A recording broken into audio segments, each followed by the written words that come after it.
গাছের জন্য বাড়িতে খুব সহজেই বানিয়ে ফেলুন এই 5টি পুষ্টিগুণ সম্পূর্ণ ঘরোয়া ফার্টিলাইজার, যা আপনার গাছকে রাখবে সবুজ এবং সতেজ।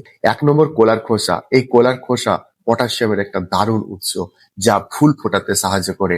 এই কলার খোসা কুচি কুচি করে কেটে টবের মাটিতে পুঁতে দিতে পারেন, অথবা এই কলার খোসা 2-3 দিন জলে ভিজিয়ে সেই জল গাছে দিতে পারেন। 2 নম্বর, ডিমের খোসা। এই ডিমের খোসা ভালো করে ধুয়ে রোদে শুকিয়ে তারপর গুঁড়া করে নিন। এই ডিমের খোসার মধ্যে থাকে প্রচুর পরিমাণ ক্যালসিয়াম কার্বনেট, যা গাছের ভীষণ কাজে লাগে। 3 নম্বর, চাল ধোয়া জল। এই চাল ধোয়ার প্রথম জলটি সরাসরি গাছে ব্যবহার করুন। এর মধ্যে প্রচুর পরিমাণ ভিটামিন এবং নানা রকম খনিজ উপাদান থাকে, যা গাছের ভীষণ কাজে লাগে। 4 নম্বর, চা পাতা বা কফির গুঁড়ো। এই চা পাতা বা কফির গুঁড়ো সরাসরি টবের মাটিতে মিশিয়ে দিন, তবে ব্যবহৃত চা পাতা হলেও চলবে।